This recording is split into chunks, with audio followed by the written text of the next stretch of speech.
Yes, people, what's going on? Welcome to Adam McKola TV. We are back for another video, and the transfer window has now closed, and we can finally summarize how Manchester United have done in this transfer window, what we've done right, what we've done wrong, and how that may affect our season going ahead.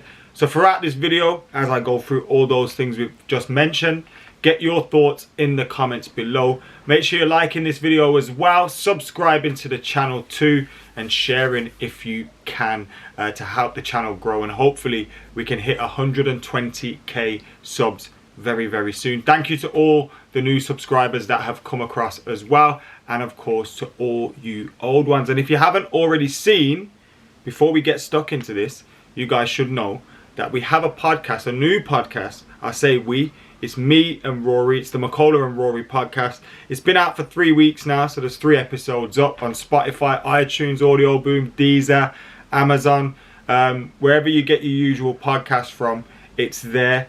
And you can find it. The link is below. I've put it in the description below. So go and check it out once we are finished here. But as I said, we are going to summarize Manchester United's transfer window, round it up, and just give a little bit of a feeling of how we should be getting on this season. Because look, ins are Tom Heat-1, as we already know, Jadon Sancho, Rafael Varane, and Cristiano Ronaldo. Out permanently, Daniel James, Joel Pereira, and Sergio Romero. Sergio Romero and Joel Pereira left on free transfers, and Daniel James recouped 25 to 30 million pounds in his sale to Leeds United. We also sent a few players out on loan. Andreas Pereira went on loan to a Brazilian club. Chong went on loan to Birmingham City. Facundo Pellistri's gone back to La Liga. Axel Tuanzebe's at Aston Villa.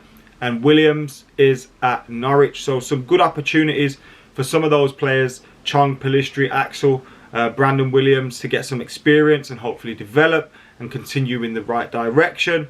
Andreas Pereira, you feel this is his last chance saloon, put himself in the shop window and potentially get a move now. When you look at that business overall, when you look at the incomings, what have we solved? We knew that we had to get a winger in. We wanted Jadon Sancho last year. We probably, maybe should have got him last year. We didn't. We waited until this summer. We signed him. Now United saved around 47 million pounds on the sale, or 30 odd million. When you look at, Borussia Dortmund wanted 120 million euros for him. I think that was around 110 million at the time. And United managed to get him for 73 million pounds this time around. So we made a substantial saving on the signing of Jadon Sancho. Rafael Varane, I think, was a great coup. When you look at the signing of him, 37 million. And the quality that he brings, we already got a brief glimpse of that against Wolves. Head and shoulders, above the rest. Is just utter quality. Great with the ball at his feet, great in defensive situations, interceptions, all that kind of thing. And he brings a winning mentality to the club and to that defence. And he takes the pressure off the likes of Harry Maguire, Luke Shaw a little bit, and proper leads that line. And then Cristiano Ronaldo, he's brought in, the greatest player ever, a man that's already been at the club, spent 5-6 glorious years here, winning trophies, winning Ballon d'Or, and fulfilling a lot of dreams at Manchester United. And now he's back to hopefully do it all over again. And we've got some major issues sorted out. That centre-back issue, we all knew we needed one. We got that wing issue sorted out as well. And we've strengthened the attack line. Last season, it wasn't a great season for Anthony Martial. There's been a lot of doubts about him, whether he can step up this season. But bringing in someone like Cristiano Ronaldo just guarantees goals, doesn't it? And when you've got Cavani and or Ronaldo leading your line, you're a different team completely.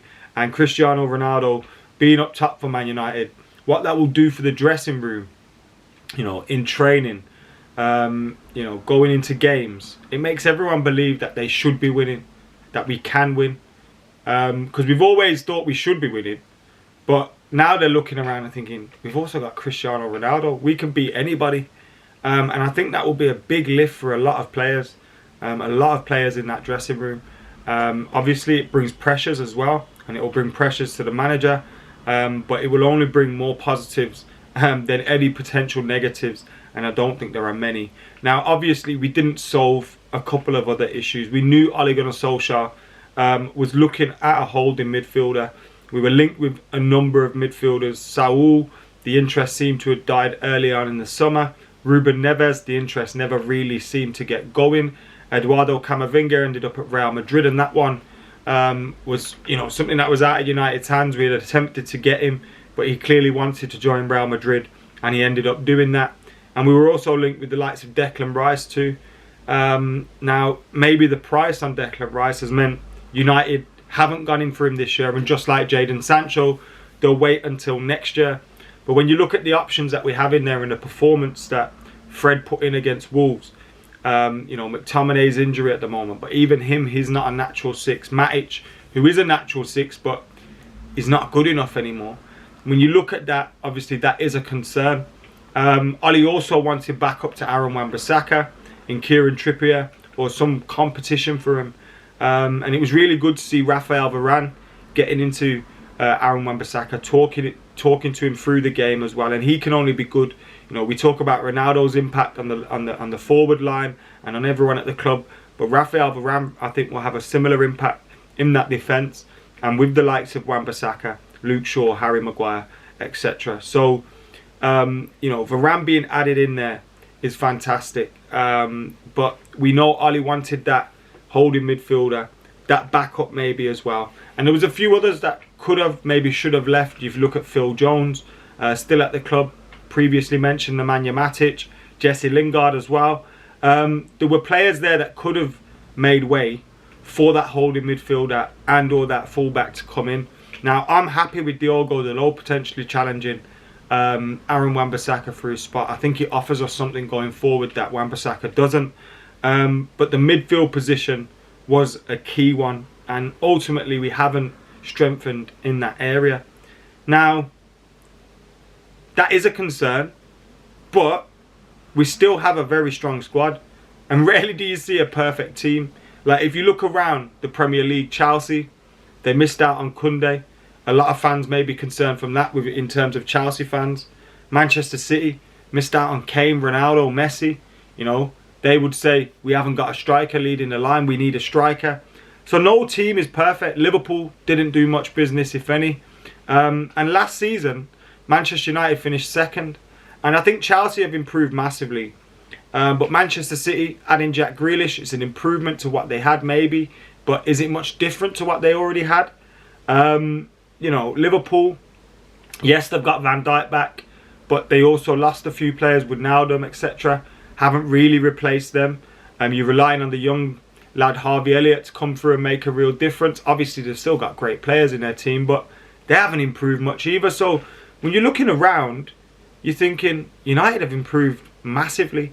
Maybe only Chelsea, who I think are the favourites for the title, have improved more than us. And given all of that, United have to challenge for trophies with this squad. Now, it may come to the end of the season that we go, oh, if we got that holding midfielder, or in this game, if we had that different midfielder, we could have done things a little bit differently. But 95% of games, we should be winning. Like, there's no Cristiano Ronaldo coming in is a massive game changer, but also it's kind of dimmed the limelight on Jadon Sancho's signing as well. Look how good he is. We've already spoken about him today and what he's going to bring to the team when he settles. And Varane, like, eventually the more he settles into the team, I think he will help those just in front of him settle down a bit too.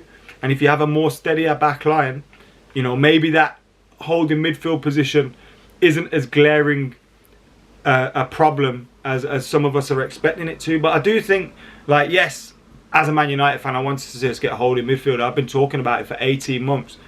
But I do think now, like, with the window closed, there's been a lot more made of it than actually look at our team now. Look at our team now. Like, at the back, you got Luke Shaw, Raphael Varane, Maguire and Wan-Bissaka. David De Gea looks like he's back in form, and we got Henderson and Heaton behind him. You're looking the midfield. Yes, we've got Fred, Matic, McTominay, who are, forming that holding position there. Hopefully Van der Beek can start fighting for a spot. But ahead of them, you got Bruno and Pogba. You know, Van der Beek trying to get a sniff. Lingard potentially trying to get a sniff. And then in the front three positions, Cavani, Ronaldo for your front spot. Potentially Greenwood as well.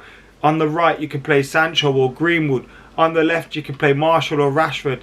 Like, we've got quality in depth all around that team. Yes, the midfield area is a problem, but there's no excuses not to be challenging. We could be going into every game thinking we can win this, given we don't have massive injuries, touch wood. But there's just no excuses anymore. No excuses. And I think, yes, the summer lacked a holding midfielder, but overall, we have improved substantially. And if you would have told me we'd bring in Sancho, Varane, and Cristiano Ronaldo, I'm sorry, I'm expecting title challenges and to go latter stages of the Champions League. It's as simple as that. Now, you got to hope it all molds together. And, you know, you might finish second in the league, but you've challenged, or you might get to the semi-final and you're unlucky to get... I'm not saying you have to win those things, but you have to be there or thereabouts, and you have to be challenging. Because our squad now, it looks a lot different now after this summer and after the last couple of summers. So, no excuses. Can't wait for the season ahead. I really can't wait for the season ahead. And seeing that team hopefully gel together and deliver that title challenge that we need to have, because soon it's going to be 10 years without a title if we're not careful. Let us know your thoughts in the comments below. Make sure you like and comment and share and subscribing to Adam McKola TV. Until next time, I'm out of here.